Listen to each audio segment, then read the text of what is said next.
Good morning, students. Come to our class Biological Science.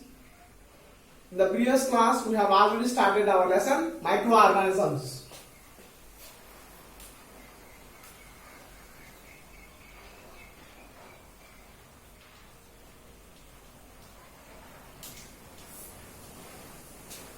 We discussed different types of characteristics of the microorganisms. We are able to see almost entire the world that present around us, but we are unable to see some of the organisms which are not visible to our unaided eyes. Those are called microorganisms. We have seen the bacteria that present in the card in the previous lesson. Bacteria that present in the card, and also the bacteria where it is present, algae. Now I am going to explain about the protozoa. So protozoa also a microorganism where it is present. Okay, now if you want to see the structure of the protozoa, collect the hay and soak it. So soak the hay. Soak hay in a water. And leave it for a few days. After that, take small drops of it and observe under the microscope. You may notice that is protozoa, verticella. Okay, now these are protozoa microorganisms. After that, another important microorganism is microarthropod. So, another important organism is microarthropods.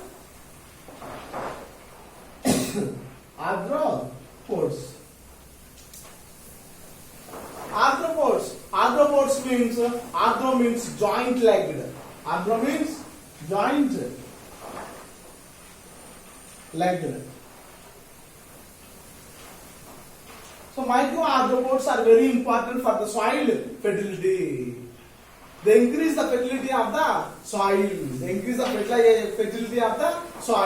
They decompose the compound substances into simpler substances. The microarthropods decompose the complex compounds. That means big compounds into the small compounds. By their digestive system and gives the fertility to the soil. These microarthropods are present on our skin and eyelids and the armpits in the soil. They are also present on our body. So this causes diseases like scabies in the human. Scabies, gaji. Example, scabies mite. Scabies mite. Scabies mite, which causes the scabies itch. So these are joint-legged animals. They are not like microorganisms, but they are mid-scale organisms. So about microarthropods. Microarthropods are joint-legged organisms. They are present everywhere. So here these causes diseases like scabies in the human body. Now we can see this on the beddings, rugs, on eyelids, on our skin, under the armpits.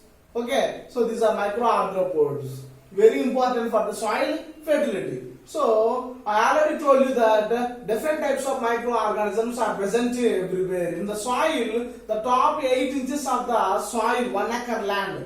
The top 8 inches of 1 acre land contains almost 5.5 tons of bacteria, protozoa, fungi, which are all useful to the plant growing, crops growing. For the cultivation of crops.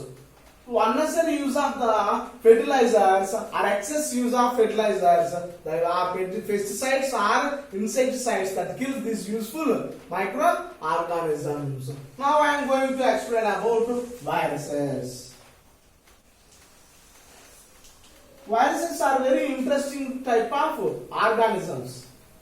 They behave like non-living organisms when they are outside of living cell. Think about living cell.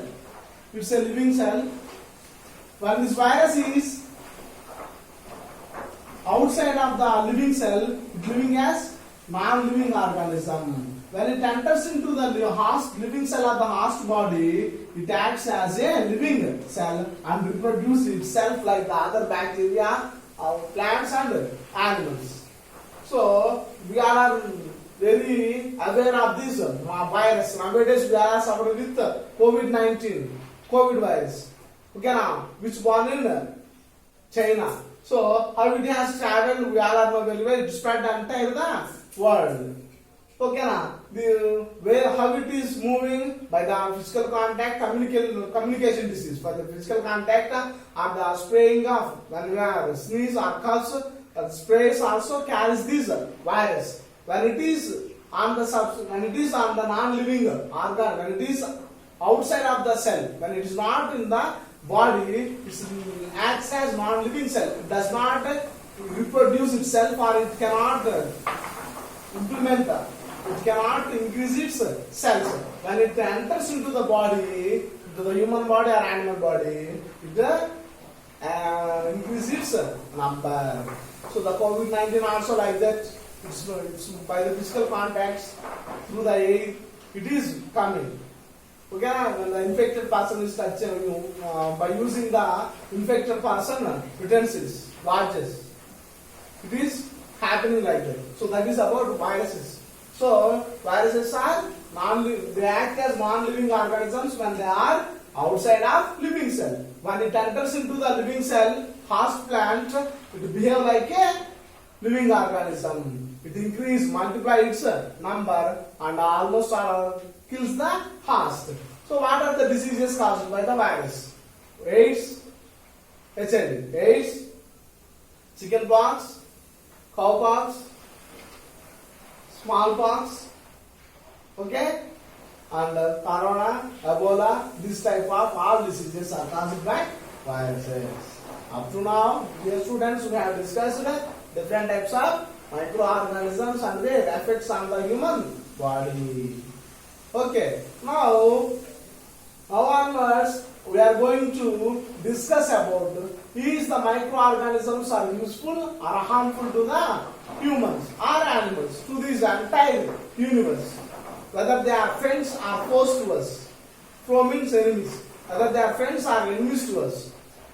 In this living world, they are present everywhere. Think about the invisible microorganism virus COVID-19. It's terribly affect the whole world.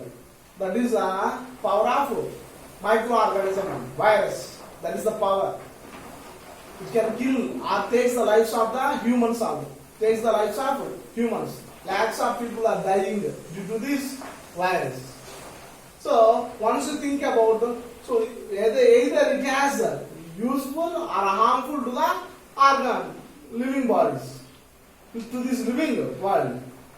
Our topic is whether the microorganisms are useful or harmful to humans, especially human beings.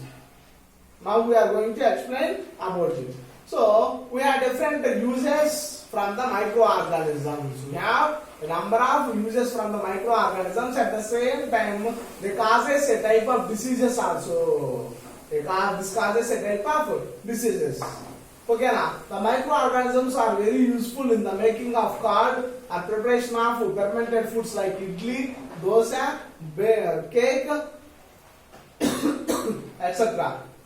Okay, now in our intestine also, in our body also, the microorganism bacteria is present. It is useful for the digestion of food. So by observing all these, we have some benefits from the microorganisms. At the same time, these causes diseases like typhoid, cholera, plague, malaria, HIV, chickenpox, smallpox, different types of viral diseases. So at the same time, they are harmful to us. First, we will discuss what are the uses of these microorganisms. How will they are, in which way they are useful to us. Uses of microorganisms.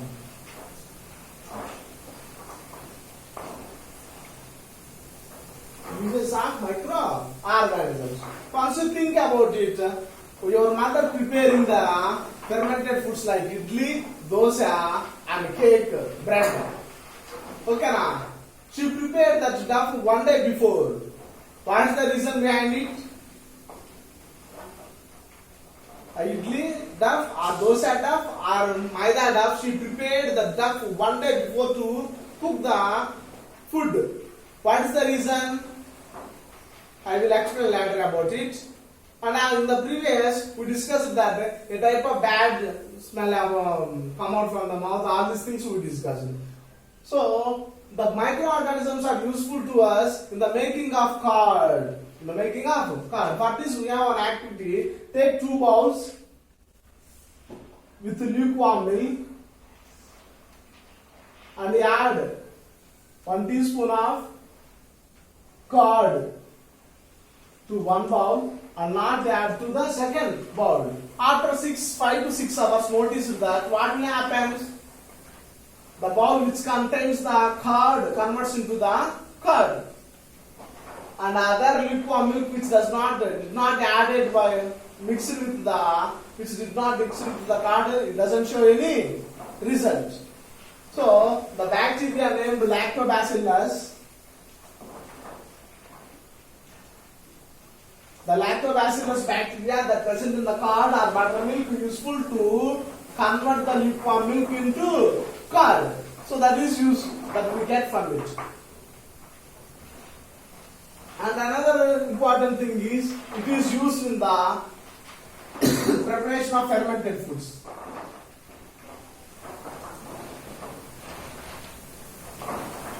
So what are these fermented foods? I already told you that. Take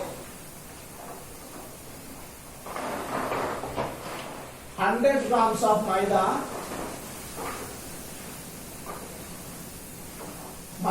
in a bowl, 100 grams of maida in a bowl, and add 2 spoons of yeast powder and pour some water and leave it for few hours. Okay na?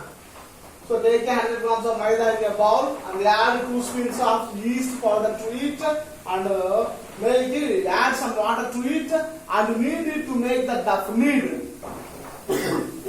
Knead means to mix the materials. So knead it to make a dough and leave it for a side. What happens? What will we notice? After few hours, after the whole night, after the few hours, we notice that the dough rises in its volume. What has happened to